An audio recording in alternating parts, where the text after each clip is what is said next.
Hey everyone, my name is Lucas, and today it's pretty cold outside. It's negative 2 degrees Celsius, or 28 degrees Fahrenheit, so it's quite cold. But because of that, I'm going to be talking to you today about a few different uses for melted snow or snow water.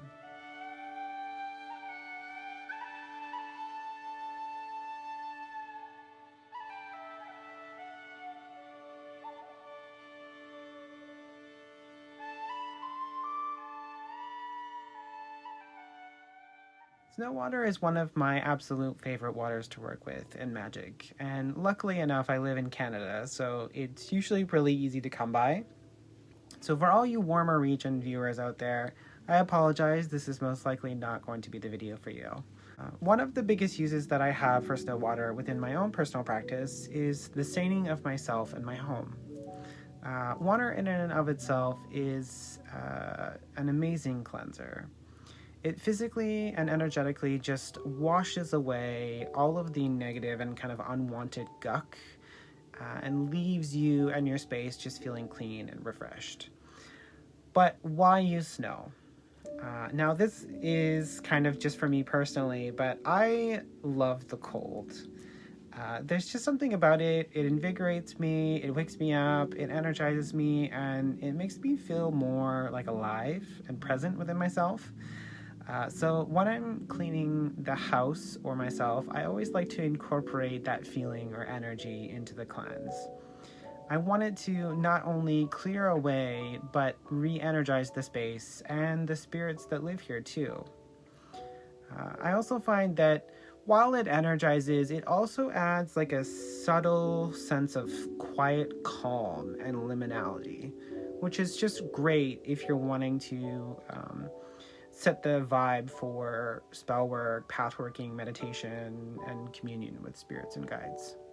So, typically what I'll do is I'll just go outside, grab some snow, let it melt, and then I transfer it into this little thing here. It's just a spray bottle. And what I'll do is I'll just spritz myself or the space around me and incant and enchant as I go, making sure that I get rid of everything.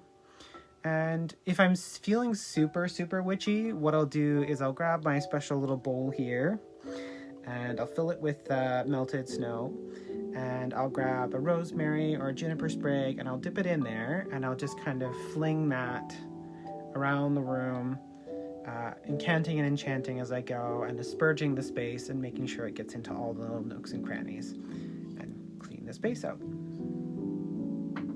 But that's just when I'm in the mood for a little pomp and circumstance. One of the other things that I use snow water for is for magic. Now, when I'm looking to slow things down or put something kind of like on ice, I will often do a freezer spell using snow water as the base. Because why not already have something that's been frozen as your base? To do that, basically, what you do is you do your working, whether that be like a petition or a puppet or like a spell bag or something like that, and you just stick it in a container with snow water and you stick it in the freezer. This helps to slow everything down. It locks it in place, brings it to a halt, and I find it's actually super helpful if you're dealing with somebody who just kind of like won't leave you alone. Or if you're wanting a situation to just go away, you can just stick them in snow water, stick them in the freezer, and have them chill out. But yeah, it's pretty cool. I also like to use snow water to mix up like paints or inks and stuff like that for the drawing of sigils and bind runes. Specifically when it comes to bind runes.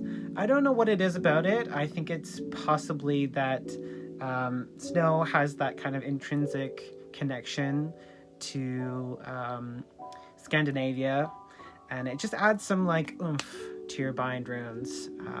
Just a little bit of extra power. One thing to note for all of you hex casters or baneful workers out there, snow water can be incorporated into your baneful working to help kind of like slow it down and draw it out, making it last quite some time.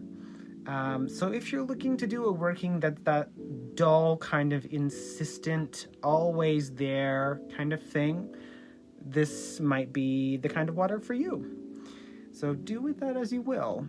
One thing that I like to do, especially around the time of December, which is coming very quickly, is incorporate snow water into my seasonal altars, specifically for Yule and Yule.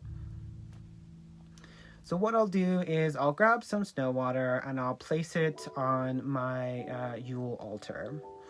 And there I can use that kind of wintry kind of energy to call forth the energies of the season and the festivities into my space. Another thing that you can do around this time of year is use snow water as the base for your Yuletide simmer pots. It helps to just add some of that holiday cheer to your space and incorporate some of the nature around you into the process. Because of some different associations, snow water is also great with working with your ancestors. Water naturally acts as a liminal gateway from our world to the other world. And snow has associations with liminal times of year, as well as with some death or transitional entities. So I find it can often be useful in calling forth your ancestors. What I typically do when incorporating this into some ancestor work is I will grab a large bowl and I'll set it in my circle, and I will use that snow water as a gateway or a portal to kind of call through my ancestors and summon them into the space. Another thing that you can do is you can use melted snow as a form of offering to your ancestors, giving them the sustenance of the world around you as a gift to help nourish them. I also use snow water in connection to one of my main deities, the Cailleach. And the Cailleach is predominantly known as a goddess of winter. Now, she uses snow as a shroud that she places over the earth during its death cycle and eventual rebirth in the spring. So, I will often use snow water to call upon her and her energies into my space and to my workings. What I'll do is I'll often go into a ritual space that is incorporating her, and I will take some snow water and just anoint my forehead to help pull in her energies when going into communion or meditation with her. I will often also asperge her shrine to help fortify her energies in the space and keep her present here in my working space.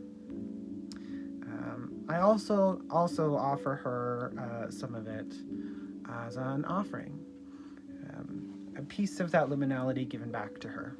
So one of my absolute favorite things to do with snow water is to water scry. If you're looking to gain some insight from your ancestors or are hoping to have some chats with some wintry deities or spirits, then using snow water can be absolutely amazing to create a strong connection between you and aid in your scrying. So if you're looking to water scry, all you have to do is you have to get a shallow black or dark bowl and fill it almost to the brim with melted snow. Then place that in your ritual space, dim the lights or turn them off completely, and have a single candle placed just outside of view of the reflection of the water. Then all you do is you let your mind go blank, stare at the surface of the water, and see what you see. This is a really fun thing to do, so if you're interested, give it a try. Now, if you're going to work with snow water, one thing that I can recommend is try to always use fresh. You don't have to, as water is kind of a natural quartz crystal. It takes energy and programming very easily, and it will retain its kind of energy for quite some time, but it does grow stagnant after a while and can lose some of that potency. So if you're using it, I prefer to always use fresh. So those are some simple uses for snow water. I hope you enjoyed this video. If you did, go ahead and subscribe, as I try to post magical content fairly regularly. If you have any questions at all, feel free to post them down below, and I will do my absolute best to answer them. I hope to see you guys in another video soon, and as always, may your path always be an interesting one, as there's nothing worse than being bored. Have a good one, guys.